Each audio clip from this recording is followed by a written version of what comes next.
여러분들 그 부동산 전문가들하고 이렇게 많이 상담도 하시고요. 강의도 많이 들으실 거예요.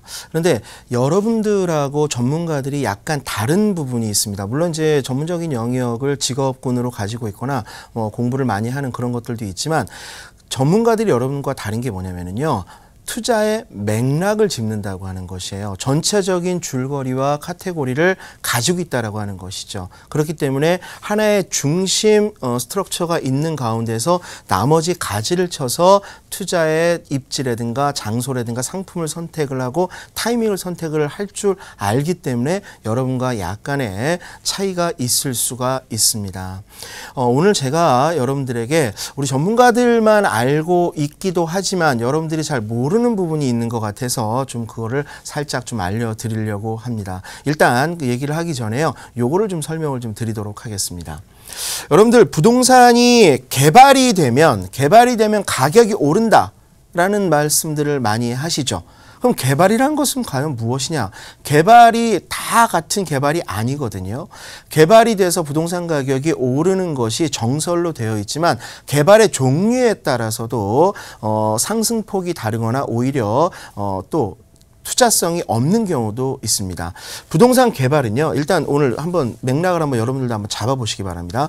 부동산 개발이다 그러면 두 가지로 딱 나눠집니다. 하나는 뭐냐면 공공이 주도하는 개발일 수가 있고요. 또 하나는 민간이 주도하는 그러한 개발일 수도 있습니다.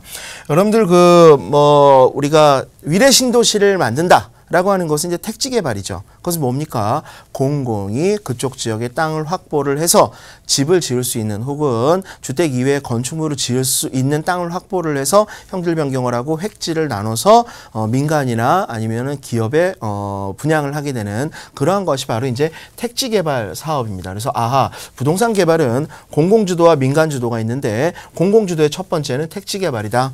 그리고 공공주도의 두 번째는 도시개발이라고 하는 것이 있습니다. 택지개발은 주로 이제 주거용 부동산을 만드는 것이고, 도시개발 같은 경우에는 주, 상, 공, 요 세 가지가 들어가서 자족 기능을 형성하는 것을 도시개발이라고 하죠.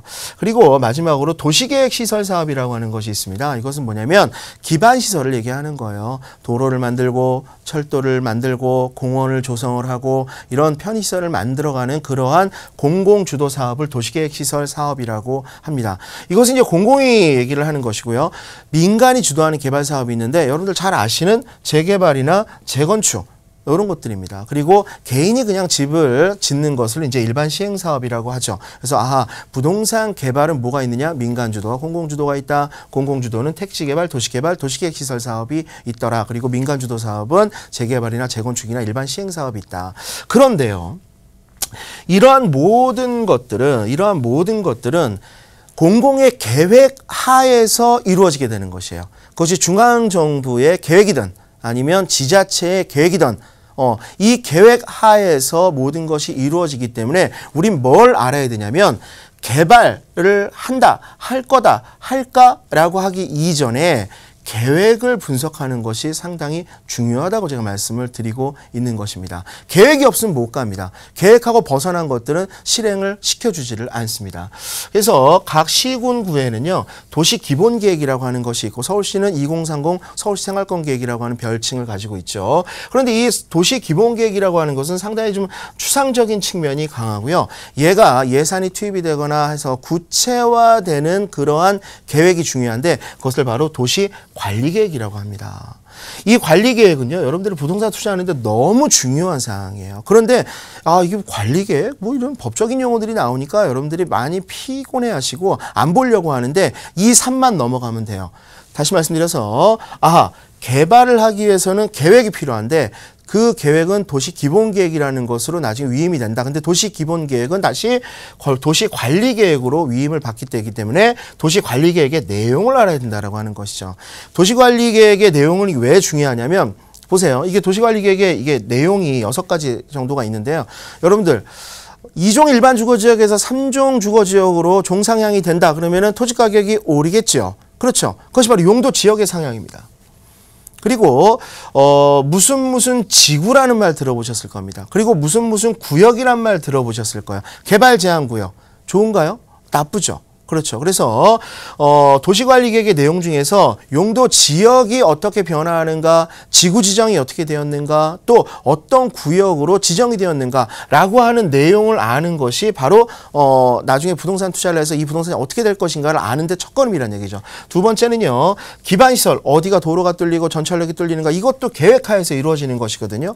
그리고 어디가 재건축을 한다, 재개발을 한다, 택시개발 사업을 한다, 도시개발 사업을 한다, 요것이 이제 개발 사업이에요. 그다음에 정비사업은 재개발, 재건축을 얘기하는 것이고, 이 모든 계획들은 대부분 지구단위 계획이라고 하는 틀 안에서 행해지는 경우들이 많이 있기 때문에 지구단위 계획을 아셔야 돼요. 그래서 도시관리계획의 내용을 아는 것은 여러분들이 부동산 투자를 함에 있어서 중장기적으로 전체적인 맥락을 잡는데 가장 중요한 기준이 될 수 있다라고 하는 것입니다.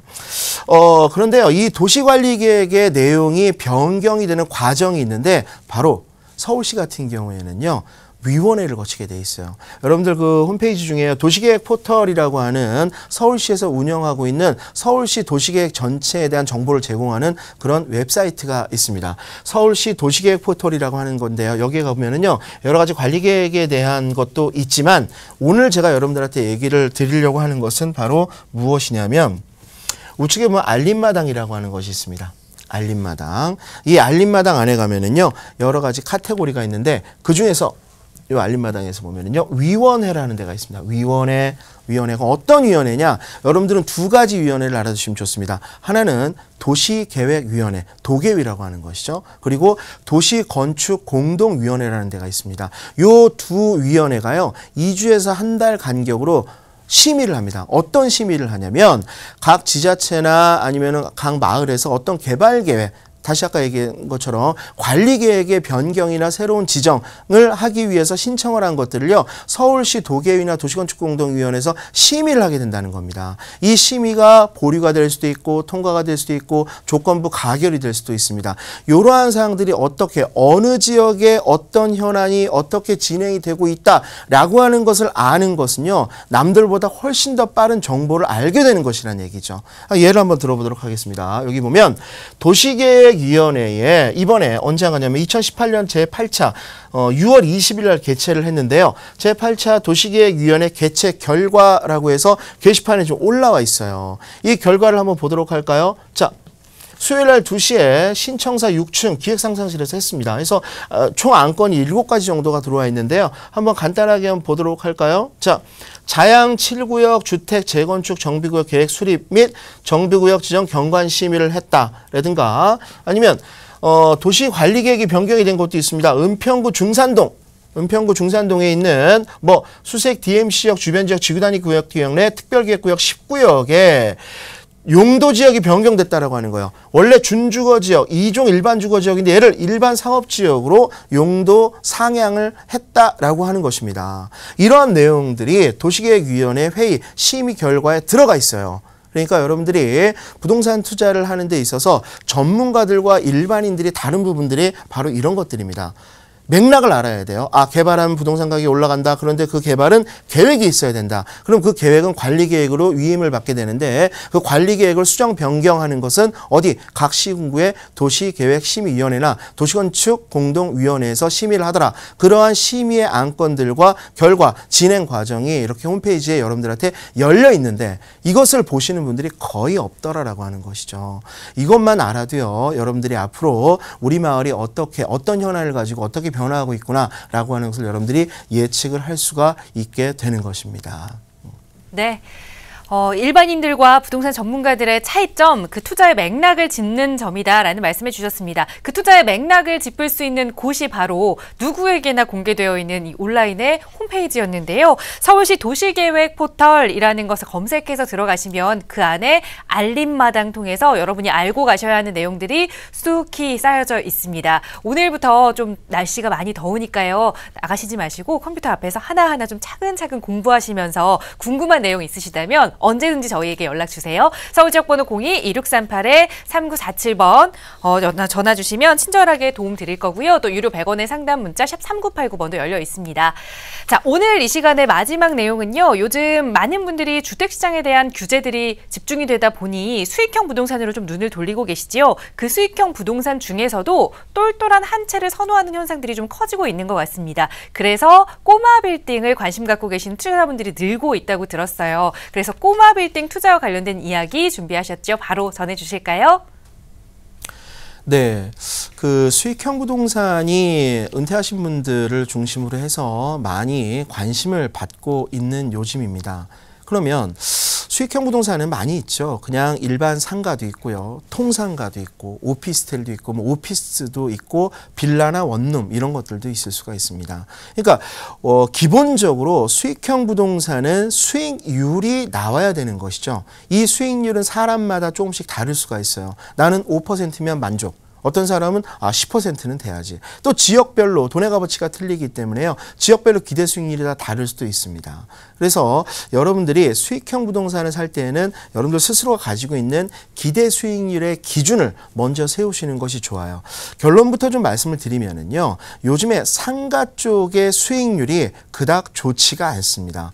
그것은 왜 그렇겠습니까? 두 가지 이유가 있습니다. 하나는 매매 가격, 상가의 매매 가격 자체가 높다라고 하는 이유와 월세 차임이 적다라고 하는 것이에요. 이 두 개의 갭이 크기 때문에 수익률이 낮아지고 어떤 것은 1%나 2%의 주요 지역은 머물고 있는 것이 허다합니다. 오늘 제가 샘플로 꼬마 빌딩 분석을 하나 여러분들한테 해드리도록 할 텐데요. 여기 장소가 어디냐면요. 여러분들 그 예전에 유흥가가 밀집돼 있던 중구의 북창동이라고 하는 동네가 있어요.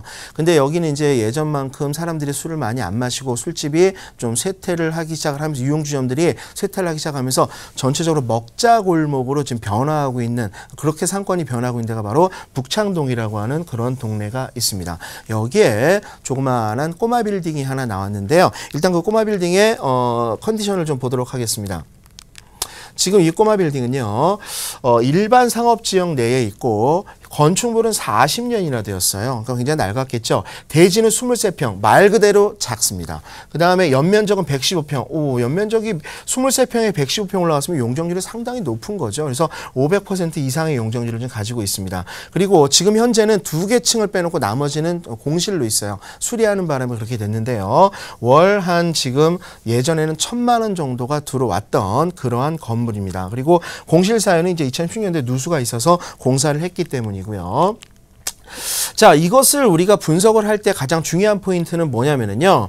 임대료를 일단 예상을 하는 것이에요.